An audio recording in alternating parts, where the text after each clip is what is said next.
We're going to go through planning a little bit of flight, look at the Gulf. And I think what you're going to see is a preview for the next month's ForeFlight workshop, because I think it's a good topic. Maybe we can expand on this a little bit more. I also would like to launch a poll before we get started and see. So one of the feedback things that we get from a lot of people is that you're showing all these things that's in the Performance Plus plan, and nobody has that. Hardly anybody's going to pay money for that. So why are you showing us all that? And if not many of you truly have it, then you're right. We probably shouldn't do that. But the people, I think, who are mentioning that obviously don't have it. And I would rather cater to the majority. So can we launch that poll, Mike, that asks what version everybody has? And we'll do this when we have everybody on the live ForeFlight workshop. But for now, we've got, a number of you. It's a smaller sampling, but I'd still like to see of the smaller sampling, if it's really true that hardly anybody has the Performance Plus plan. And right now, it's looking like that's not so true. ForeFlight says that the Pro Plus, now all of them are Plus. There's Basic, Pro, and Performance. So ForeFlight says that the Pro is the most popular, and I'm sure that they know what they're talking about. But I think the people who are really into it are the ones watching ForeFlight workshops and on the Facebook page and really paying more attention to how to use it. So it looks like is everybody pretty much, everybody's answered. Yeah, so let's go ahead and, what's that? Let me end the poll, share results. So there you go. Almost half have the Performance Plus level. Yeah. And so that means to me anyway, it's worth spending some time on some of these features. So right. And so it's not meant to encourage you necessarily to upgrade. I think most pilots are probably going to be served just fine using the Pro Plus subscription level, that middle one. Right. If you're a brand new pilot, yeah, you can probably use the basic until you get certified and you start flying around a little bit. Yeah.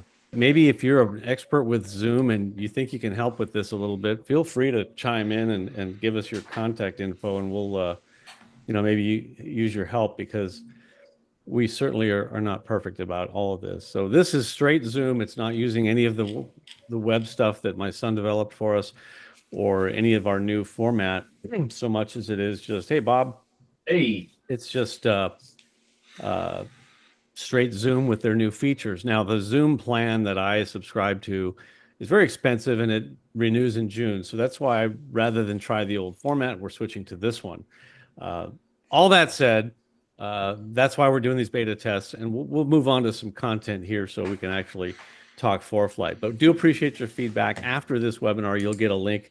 I think you'll get a follow-up survey with one question. What did you think? Did you like the last one better? Any comments, what you did or didn't like about this one? So feel free to share that with us, as this is a beta test. So, all right. So if you set your standards or your expectations low enough, you won't be disappointed. That's right. That's right. Yep. I set my standards low and fail to achieve them every time. That's what I tell my wife. Just lower your expectations. So that's why we've been married almost 35 years. Right. All right. So I'm going to jump over to, rather than the iPad, I want to start on the ForeFlight on the web first. So now it's hopefully just me and my screen. I'm going to turn the traffic off. So this is looking at ForeFlight on the web, which is plan.foreflight.com. And I'm looking at the map. You've got all these features, imagery, documents are still here, aircraft. There's no airports page, unfortunately. But if you have flights set on the map, you can click on an airport. Actually, in flights, don't think you can. So we're going to just go to maps, and I have a map layer here. I'm going to turn the radar off so I'm not distracted by it. I'm going to deselect traffic so I'm not distracted by it. And never deselect TFRs. That'll bite me one day. I'm just always going to leave that on. I'm going to turn the street map off in a second, but what I want to orient you on here is, okay, let me clear this flight plan. We're going to fly down here in the Gulf area here. And I looked at this and I thought, wow, the best way for me to learn this would be to teach it. What I wanted to do was go from Panama City to Denton Executive. So that's Kilo Echo Charlie Papa space, and then Kilo Delta Tango Sierra. So what I'm going to do is I'm going to start this here in ForeFlight on the web, save it to flights, and then go to my iPad. That way you can kind of see how you can start your flight planning at home on your PC and then go over to your iPad later and finish it, getting closer to the flight. So this kind of gives you an idea what part of the world we're flying in down here in the panhandle of Florida. So we're going to switch over to the VFR map, the VFR sectional, and put that on there, and we go, holy cow.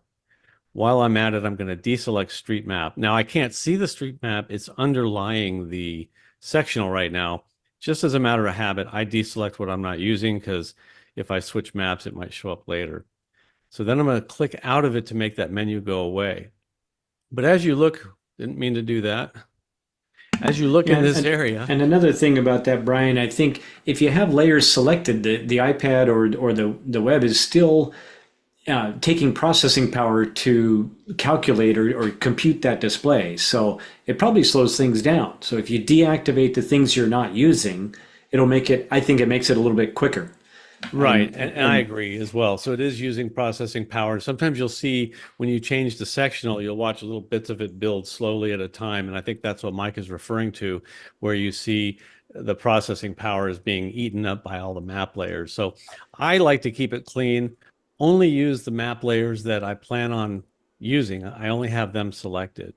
I would also say that the better the graphic card you have, the better off you are.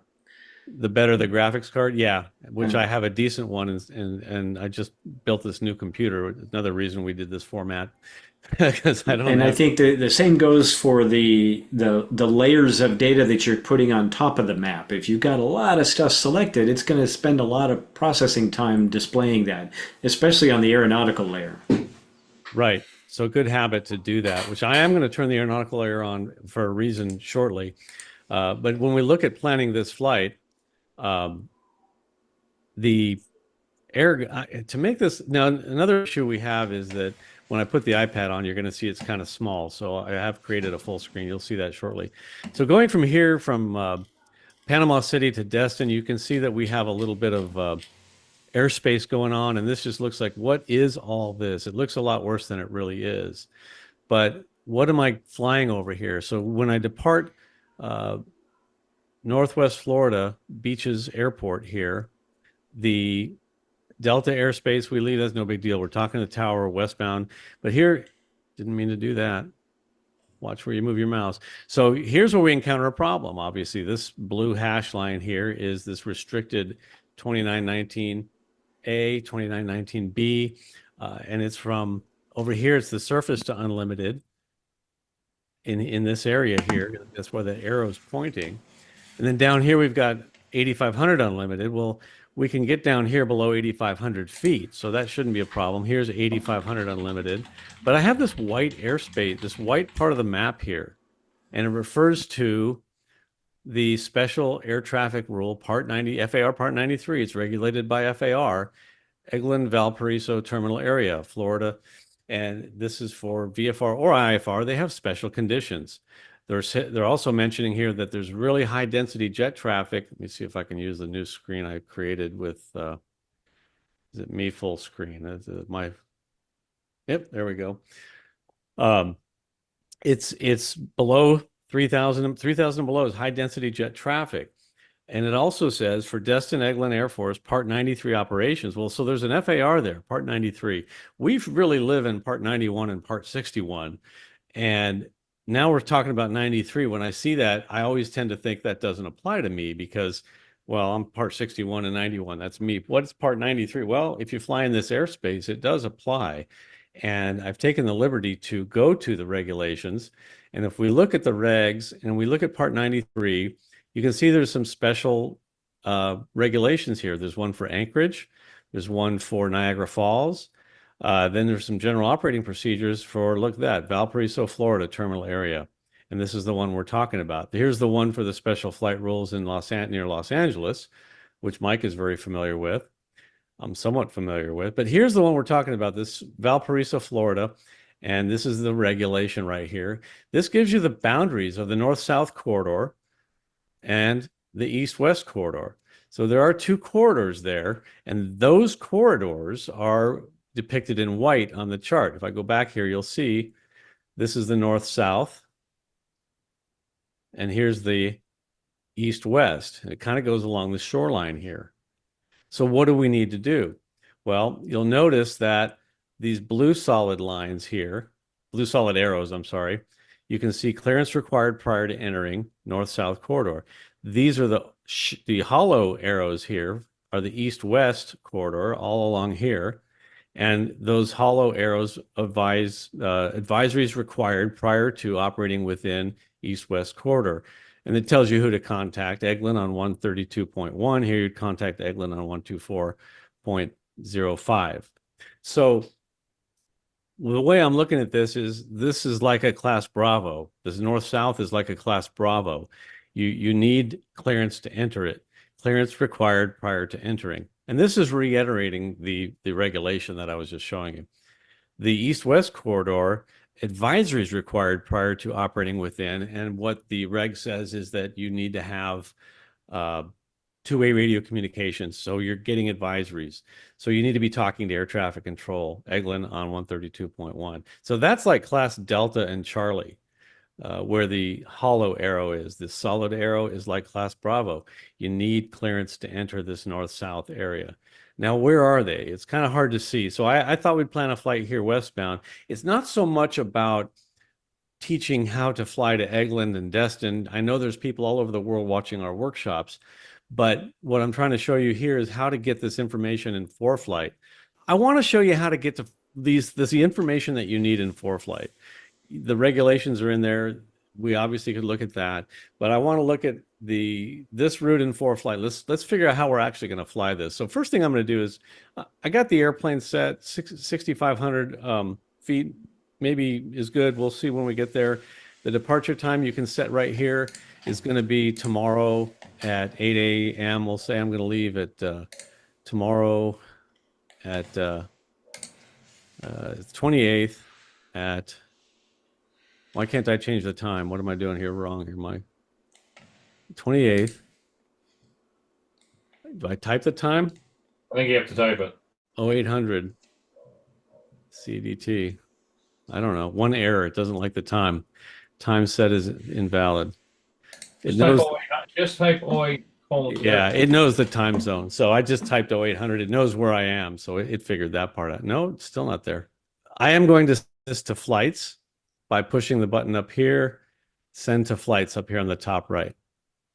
Okay, it's sent it to flights. Here it is right here. I see it in there and it's not filed. I'm not going to do anything yet. It wants me to select a performance profile for this aircraft for better accuracy.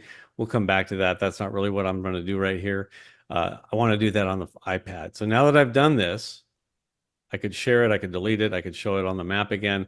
And now I've got a split screen between the flights and map. I'm looking at both of them for whatever that's worth. But at this point, I'd like to go back to the iPad and finish planning this flight.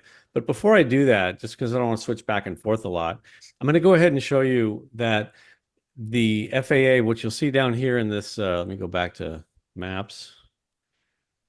In here, the other part of this note was knowledge, see operations details, see FAASafety.gov knowledge course at HTTP, and there's a web address here. This kind of takes you to the course catalog, but I have a direct link which will take you to, let's see if I log in here.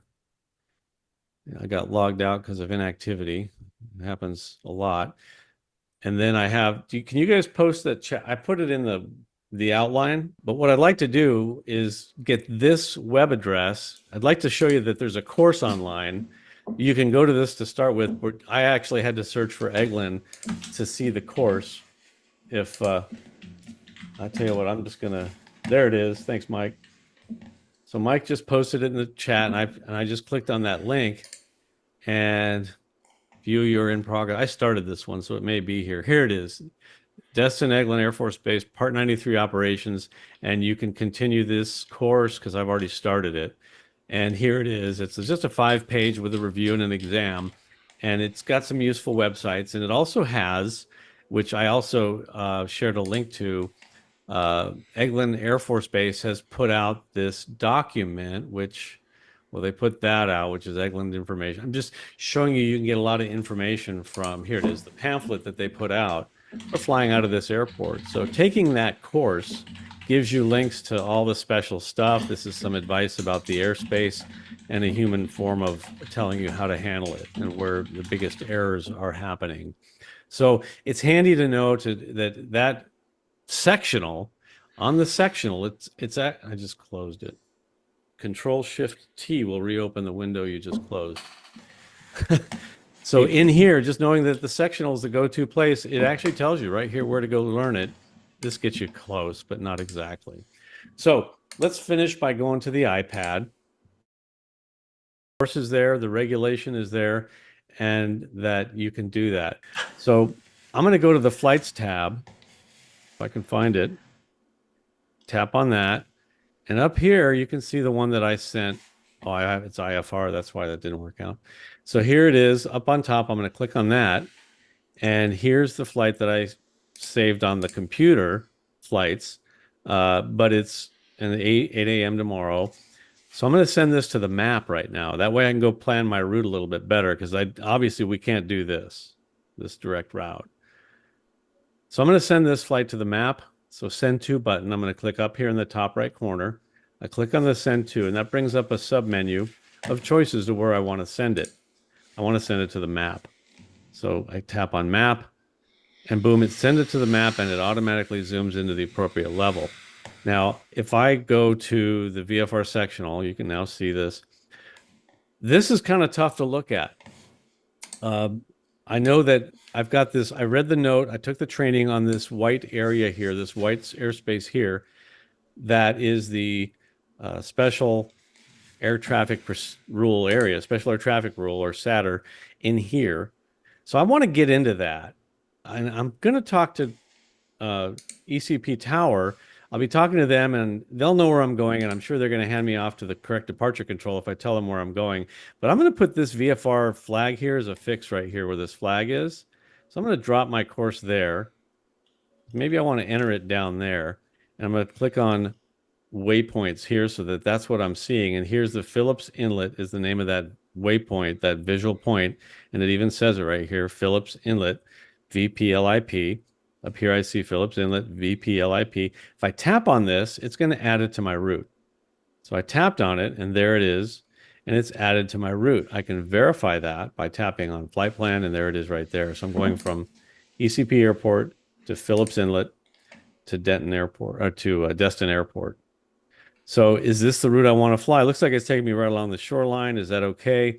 By then, I'm going to be talking to air traffic control and getting advisories. Again, this is the one I only have to be in contact with ATC to enter.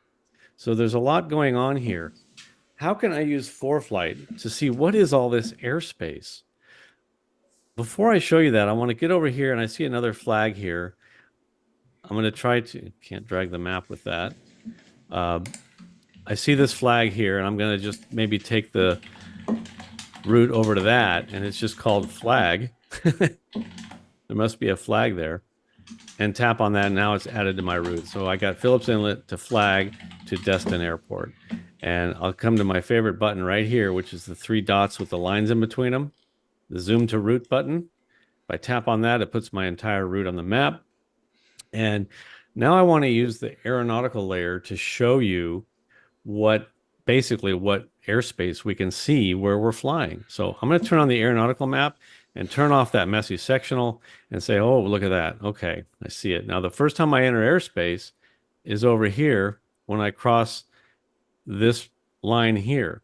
And you can see it says that this is Eglin Echo from the ground to 18,000 feet. Okay, Echo I'm not worried about, but it's also accompanied by, you can see the blue hashed lines in there. And I want to know what that is. So as soon as I cross over here, what am I in?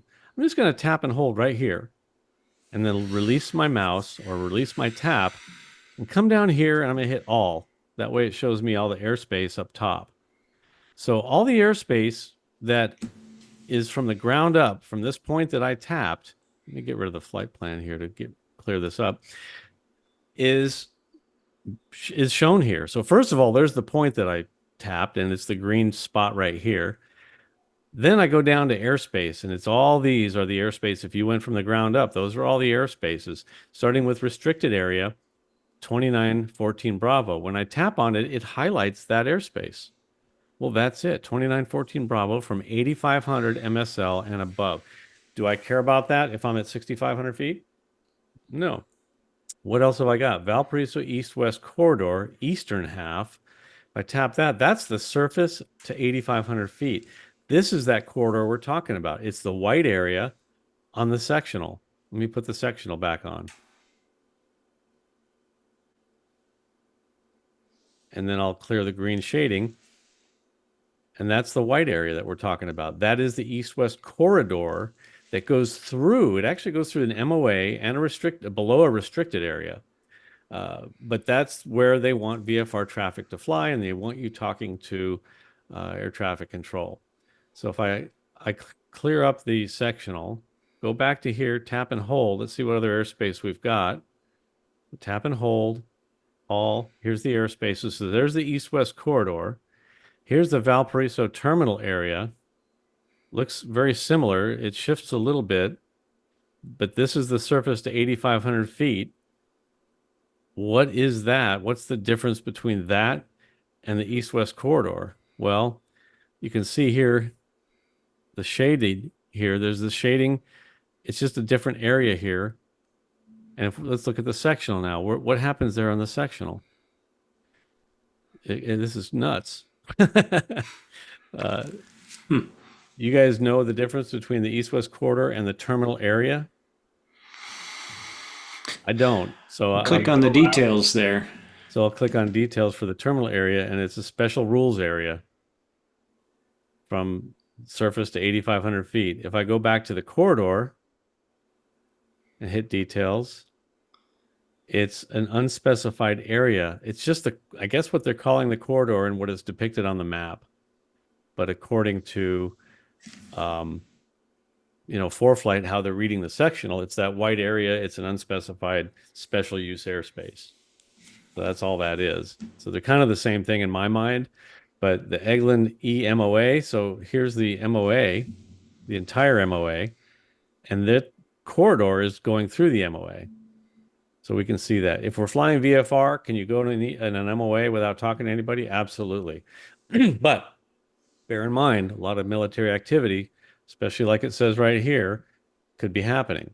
So we want to be very cautious flying through an MOA. But here we're going to be talking to somebody going through here. The other thing that we see here is UIR, that's upper information region, and the flight information region. These are just Jacksonville Center. That's all that is. That's Jacksonville Center from 18 to 60,000 feet. And here's the Jacksonville low controller down there from the surface to 18,000 feet.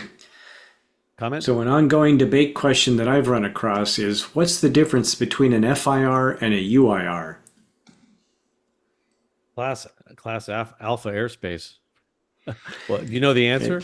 I don't know it for sure. The FIR is a flight information region. The UIR is an upper information region, but I have not found anything on how they are operationally any different from one from the other. I don't know of an operational difference, but I don't know that you hear of a UIR in Europe. I think that's an ICAO thing for international. Like everything in Europe is they're all fur boundaries, right?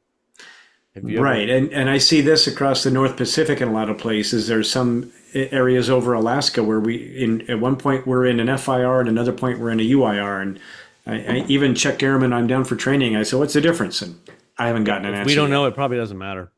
Yeah, exactly. But all I know is it's Jacksonville Center from surface to 18, or Jacksonville Center from 18 to 60, and there's a little bit of a difference in the airspace there. I think if we take the upper, I don't know. There's a little boundary difference you can see bouncing back and forth, but in any event, that's Jacksonville Center is all that is. So we're seeing what that is. That's probably airspace is delegated to Atlanta Center there on the north side. Probably, upper. Yeah, and we can actually see that. We can go back to here and hit the Jacksonville upper, and we're talking about this area right here. And if I look, that is Atlanta. Yep. Atlanta, Yeah, Jacksonville. so if we have any Atlanta Center or Jacksonville Center controllers on board here, I bet one of you's got the answer. Yeah, probably. But Probably from a has, pilot's perspective, yeah, probably has a lot to do with the letters of agreement between the centers. Exactly. right, right. Who owns what?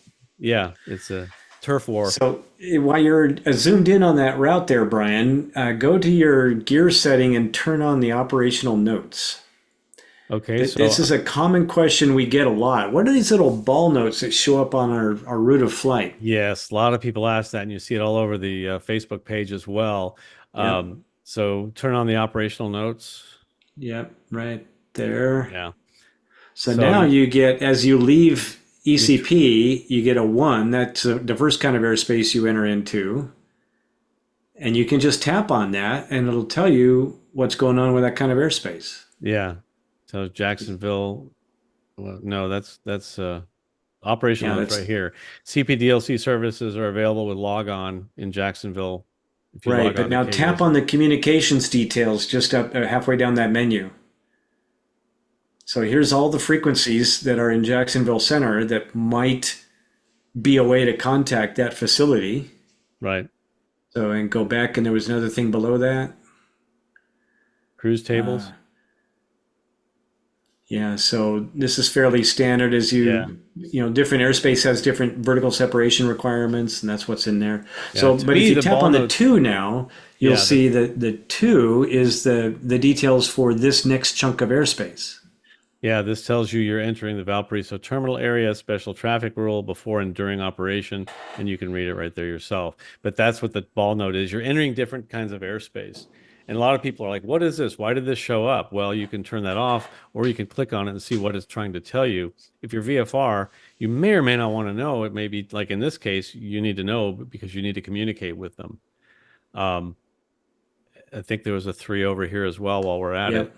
This is obviously, I can bet this is exiting that and entering, It's entering the next thing. Yeah. So if I click on it, And it highlights that airspace. yeah, there's the terminal area. That's the western east-west terminal area, which is the western part of that east-west area. Yeah. It still doesn't have the frequencies there, so you have to go to the chart to look that part up. Yeah, exactly.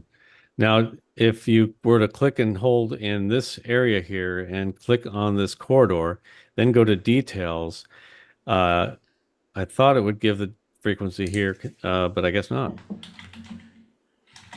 Don't see it. So anyway, it's operational. Eglin radar control controls it. But remember, when you don't see what you want, it's probably on the sectional, and that's where this information is. Well, that's really running behind. So there we go. On the sectional, we look at this big note here. And also, if I zoom out some more, guess what? There's an inset for this whole area. Again, it reviews the special air traffic rules, talks about a note here that mentions that the Eglin EMOA overlies all restricted areas in special air traffic rule airspace during that time from the surface up to not including 18,000 feet, and contact Eglin on 132.1. If you get the wrong frequency, they'll tell you, no, you're going north-south. We need you on 124.05. It's a self-correcting problem. But as we come back here, you'll see that they have a lot of information here, and it's all on the sectional. So good to see. The Eglin BMOA is north. On the online course, the FAA says that there's big problems right along this north edge here. Because a lot of people are skirting around that because they don't want to go to the coast. So big traffic area problems there. But then you want to go north-south. Here's that north-south route. So we had another route that we were going to fly, which was from, let me just go, I'll do it in the search bar. We're going to go after the second leg, KDTS to 33J, I think it was, Destin Geneva Municipal. So then I'll go ahead and tap direct. So there's the direct route for that. Obviously, we can't go direct here. Look at all that airspace. If I clear the aeronautical, you can see on here, we've got the traditional blue restricted area here, surface to 5,000. That's in this little area here, 2917. Out here, where are we? Surface to unlimited right here. Where is that section? What's really nice is even without the aeronautical chart on, aeronautical data on, you can click and hold again and get this. What's 2918? There it is. It highlights it for you. Surface and above, unlimited. So what about right here where we're flying? I can't see it. I don't want to go hunting for it. I just tap and hold, and here it is. This whole area is surface and above. So obviously I can't do that. This is a case where, oh, I see these solid arrows. I'm going to need to do this corridor, north-south corridor. We'll just put this other airport on here. I don't see the airport on my list. So I go down and tap on airports, and there it is. Bob Sykes, will select that. Now that's part of our route. A teaching moment here, if you don't mind. Yeah. And I'm not looking at ForeFlight. I'm guessing at this. Go ahead and go back into that 2914A area, please. In here? Yep. Surface unlimited. Well, you'll notice 2917 is surface to 5,000. Yeah. Which is below unlimited. So that tells me something about 2917. Why don't you go to the details on 2917? So I'm guessing the hours of operation might be different. That's what I'm thinking too. So there's 2917, and if I hit details, it's continuously excluding holidays, and hours are continuous. That's always there. Yeah. So let's look at secret building there. Yeah. So let's look at 2914 or something on a tether. So out here, we got 2914A, surface to unlimited, but when is that? Continuously also. Interesting. Well, I like I say, I wasn't looking myself. I thought it could go cold. It could go cold by NOTAM, but Yeah. 2917 is still there. That's probably why they set it apart, because even if for some reason 2914 goes cold, they need 2917 to be there. They don't want anybody getting within 5,000 feet of whatever that building is right there. Yeah, we have similar things out here. The restricted airspace between Oceanside and Dana Point, basically. There's 4 chunks. 2 of them are higher altitude, 2 of them are lower altitude, 2 of them are onshore, 2 of them are at the shore. So depending on what activity is going on there, they will activate different portions of it, and they can just give it a number, and then they don't have to break it down by altitude. They just say the alpha section is hot. But for this north-south, I would talk to look at the airspace here. We've got, where is the Destin Executive Class Delta airspace?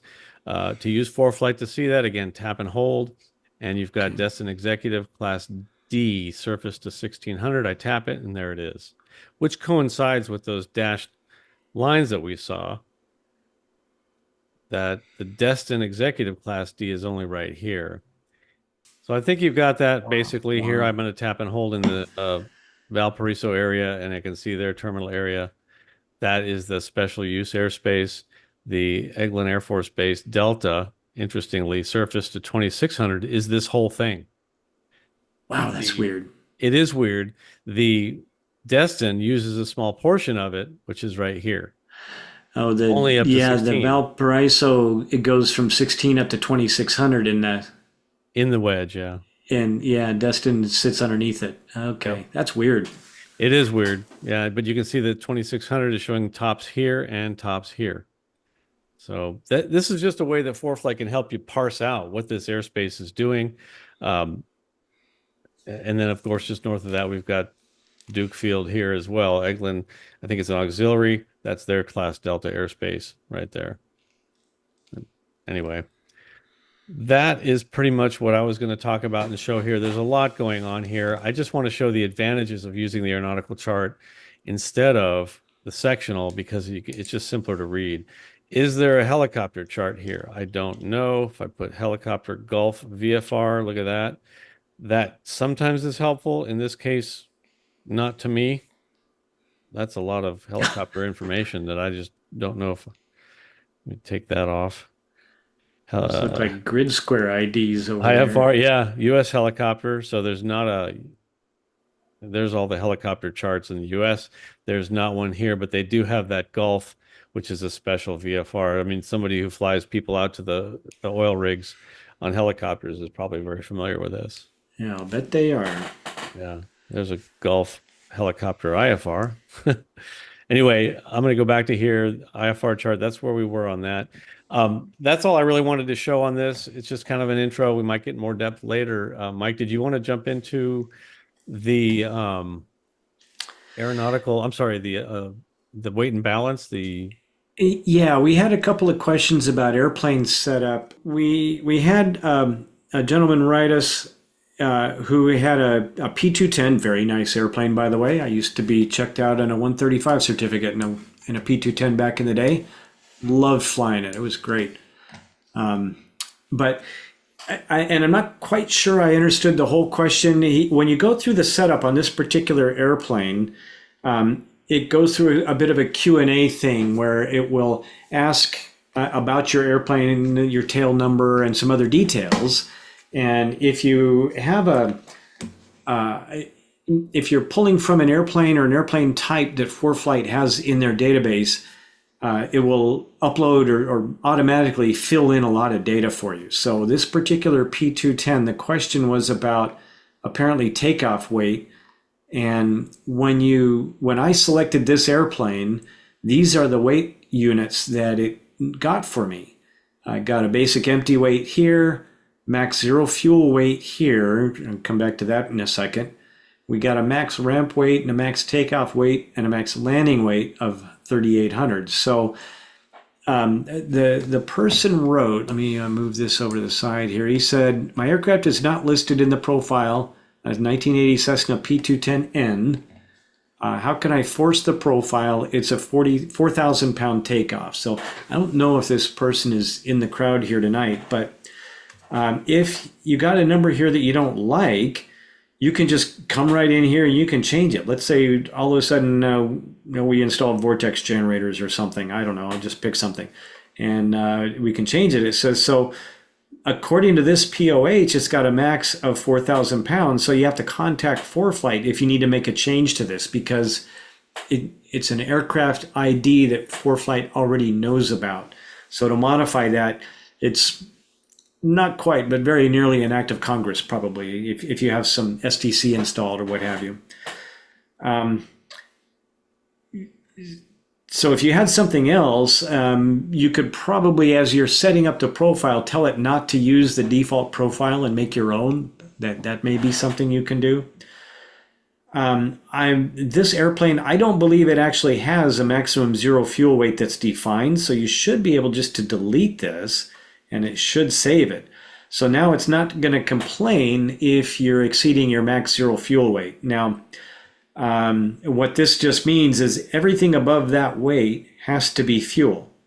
So in other words, if your max landing weight is 3,800, then everything above that has to be fuel anyway, because if you put 3,900 pounds of people and 100 pound of fuel on board, you could never land below your max landing weight. So it would make sense to have 3,800 in max zero fuel weight. Oops, so let me just fix this and put it back. And then as for performance profiles, we talked about that, or somebody else had some questions on that. Where did that go? This particular airplane came with 4 default performance profiles, or 4 performance profiles that were set. So climb is always 2,600 RPM. You can cruise at 50, 60, 70, or 80% power and descend at 1,000 feet a minute. You can take one of these, let's say the 60% one, and you can make that your default profile if you wanted to. So now when I select this airplane, as I'm developing a flight plan, ForeFlight will select this performance profile in the default. So the way that works is we come over here to the maps page, we look in the profile, we put that airplane in our, we select that as our airplane, it defaults to 60%. So I could change this to something else if I wanted. If I wanted to go a little faster, spend a little more money and save a little bit more time, I could just override that. But if I don't do anything, it's going to default to the 60%. Okay, so that's a performance profile. There was a question about that I thought I saw flipping through earlier as well. So these are the profiles that come defined since I told it I had a 1980 P210R. These are the available profiles. So I can select one of those, or if I wanted, I can add another basic performance profile and I can define my own. So it needs to at least have your cruise values, so your cruise true airspeed and fuel burn. And if you wanted to make it even more precise, you could feed in these other ones. And this I believe this is also a Performance Plus level feature. So sorry to the third of you, or a little over half of you, that don't have that. And now I have not set up a weight and balance profile for this airplane. And let me see, these come up in alphabetical order. Yeah, so I'd have to go through the whole process of setting up a weight and balance profile, which I know that we've covered in depth in one other program at least, and I think we've touched on a few other features in some other programs as well. We'll probably revisit it again. I know when I covered weight and balance in the past, I used the basic, the simple, the original form of the weight and balance. And there's now an enhanced version. It's got a couple extra features that are kind of nice from time to time. That's going to have to be its own whole program to dive back into that. So I would say for this particular issue, that if your aircraft is not listed, you have to define it yourself. Create it to the best of your ability based on the data available in the POH or AFM or whatever it is you've got.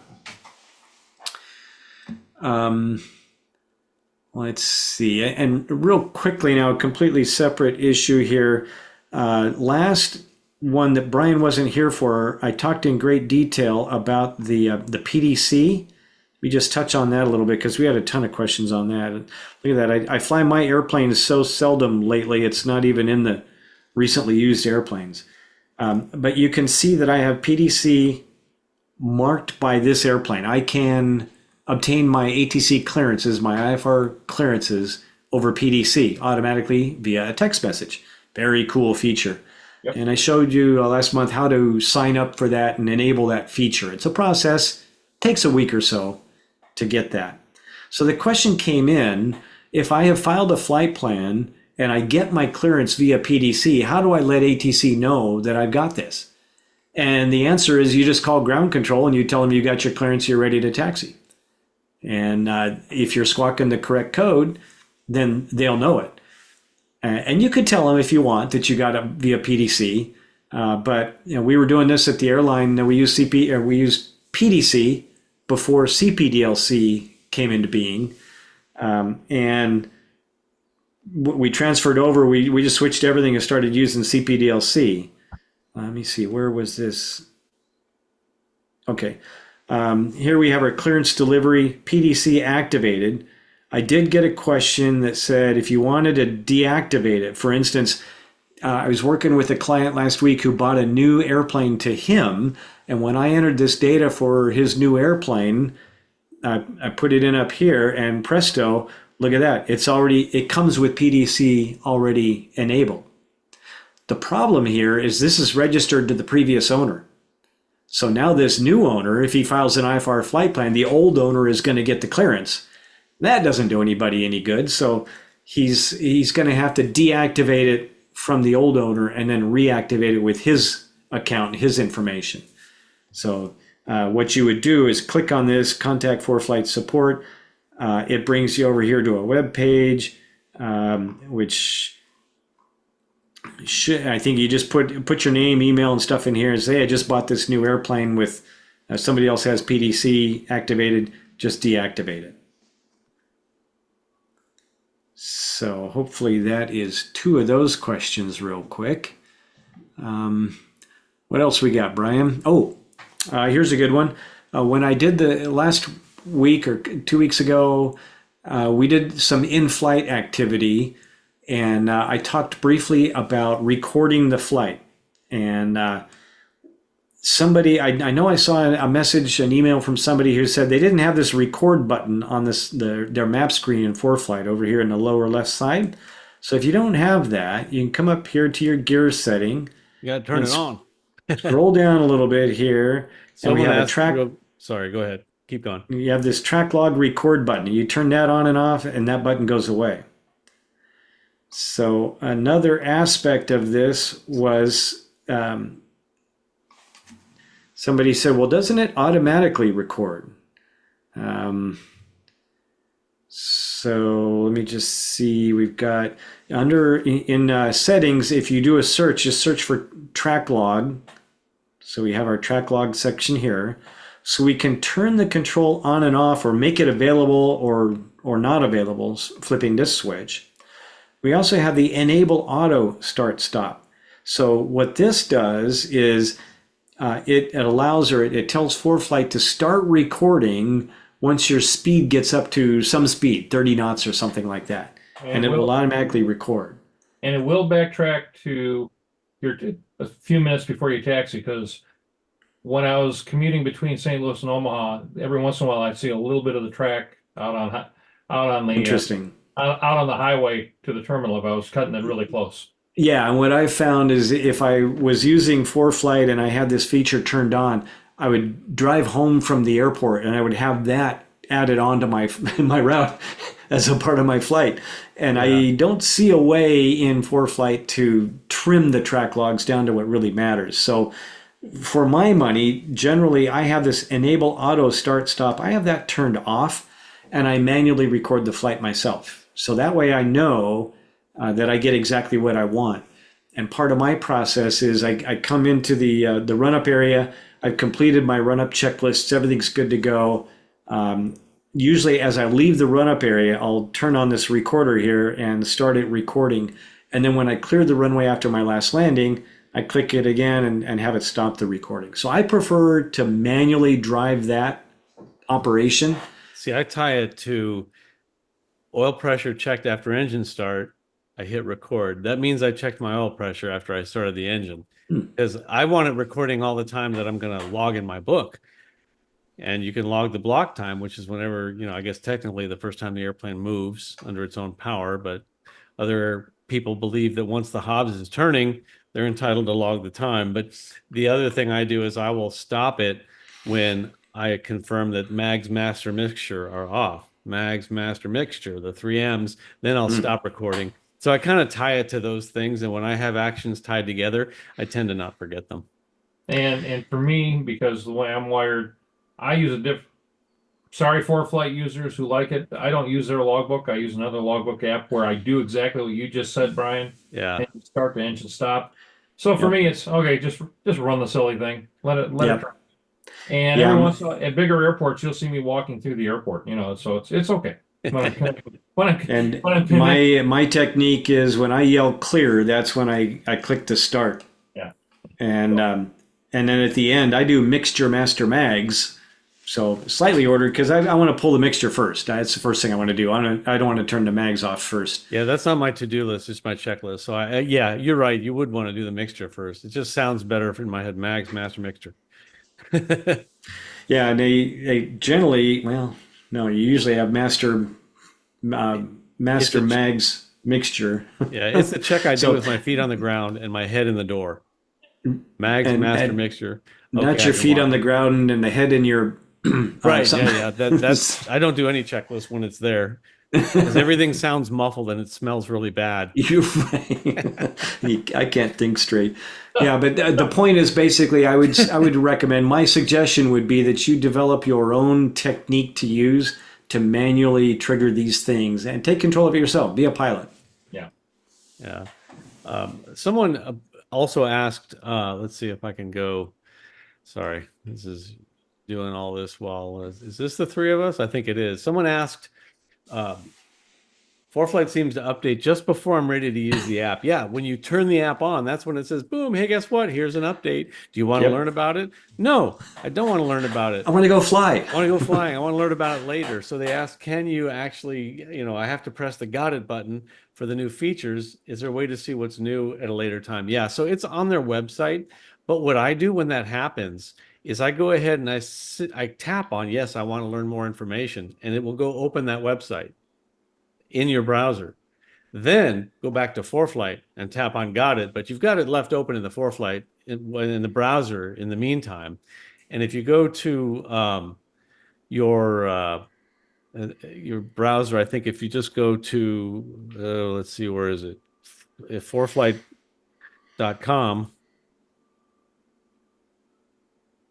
It starts up, you can actually see the updates, what's new in ForeFlight right there. And so the new stuff is also right there as well. So that's another way to see it later. But I know exactly the frustration of which you speak. You want to go flying, you want to use the app. Yeah, that's when it tries to tell you there's new stuff. You know, time for that. Let's see if we had any other questions. When you talked about last month, and thank you, Mike, for doing that, there'd be something on connecting ForeFlight to the flight simulators, X-Plane or MS Flight Sim. We weren't really doing a workshop on per se how to connect it to the simulator. We are going to do a full feature on going through the settings. I touched briefly on it in a previous workshop. Mike was showing how ForeFlight acts in flight, what features it has. So he was using the simulator to put ForeFlight into motion, put it in flight. But the purpose wasn't really to teach how to get it hooked up to the simulator, because that is a lesson in itself, which we are going to do in probably, well, maybe we'll do it. No, we'll probably do it in 2 or 3 months. We'll dedicate one workshop to just how to get X-Plane set. I'll do X-Plane, he'll do MS Flight Sim, and we'll both show you how to connect ForeFlight at home to your flight simulator so you can practice. Perfect. Yeah. Good idea. Anyway, it's been 1:06, so if there's any other live questions that anybody has, let's see if I can't even find the Q&A button because this is so convoluted. John, you want to talk about item 7 there on your list a little bit? I just minimized the list. Hang on. That was the structure of the program. So yeah, lots of good info, but a bit disjointed. The lack of organization makes it hard to follow the lesson, and I understand that. I understand you want to answer as many questions as possible, but that adds to disorganization. Consider offering a different format webinars. Some might prefer the free-for-all Q&A format, while others might prefer more organization. I understand that. So what this stemmed from was I gave these ForeFlight seminars in person. I had a well-structured plan. I started teaching it, and I kept being interrupted by people wanting to answer other questions that they really needed the answers to, but I didn't have it in my syllabus. So what I decided was, to heck with the PowerPoint, with the syllabus, we're going to come in with a theme. We're going to plan a flight from A to B, and I want to see what kind of questions come up, what you ask. And so it turned into what was happening anyway. And this was in the live seminars that I did.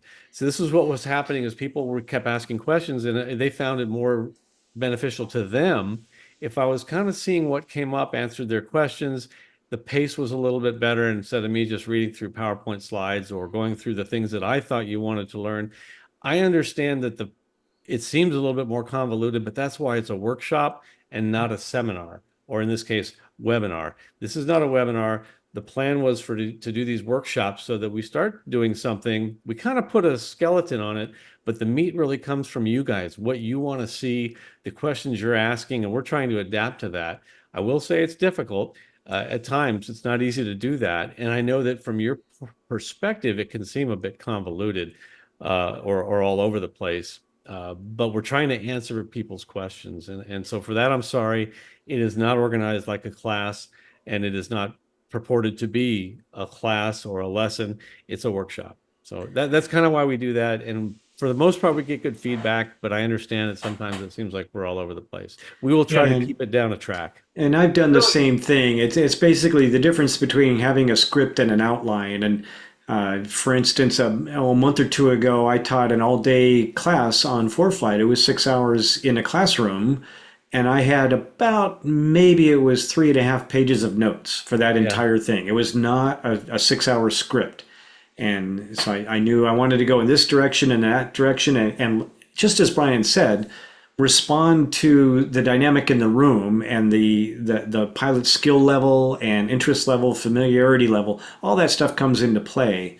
Like in this environment here, where Brian and I, and with Bob and with James, some of us sometimes will have something to interject somewhere that adds, I think, quite often, very often, an important part.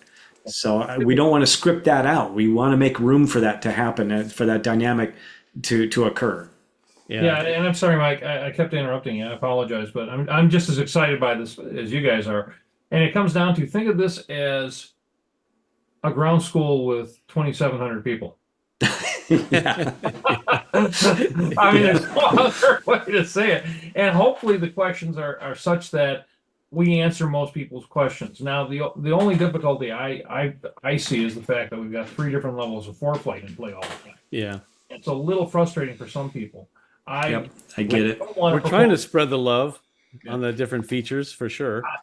What I'm not about to propose is that we have 3 different sessions for 3 different levels. That'll just make everybody nuts. Yeah, we're just going to have to, like, you know, do our best with that. We'll try not to focus primarily on the Performance Plus, but the only comment I want to make, going back to the EDC, which confuses the daylights out of me because of something else we're doing in my life. But anyway, the clearance. I got to tell you, there's only one airport that I frequent where I use it, but boy, is it nice. I hardly, if you own your own airplane and you have ForeFlight and you get that clearance, it is really nice to have that thing show up on your iPhone. You plug it in, and you just call ready for taxi. It's nice. I like it. It's awesome. Yep. yeah. Well, I think that's about it for tonight. We were going to do a little over an hour. We've done that. We've got to plan a chance to play with this. I can see its capabilities. I can see its limits. Our next beta test will probably be streaming through another a cheaper thing called Restream, sending it out to YouTube and then embedding that YouTube video in the proficientpilot.com website and going back to that and trying it. I think you're going to see better quality on that because it tends to buffer about 30-45 seconds behind. The chat is still there and it costs us virtually nothing. So we're going to try that one next. But in the meantime, the next ForeFlight workshop, the real one, is next Monday with a really exciting topic to be determined. I don't know what it is yet, but we'll talk some good ForeFlight stuff. We'll go through the normal format then on Zoom, and that's Monday night, 1 week from tonight as well. So thank you guys all for joining us tonight.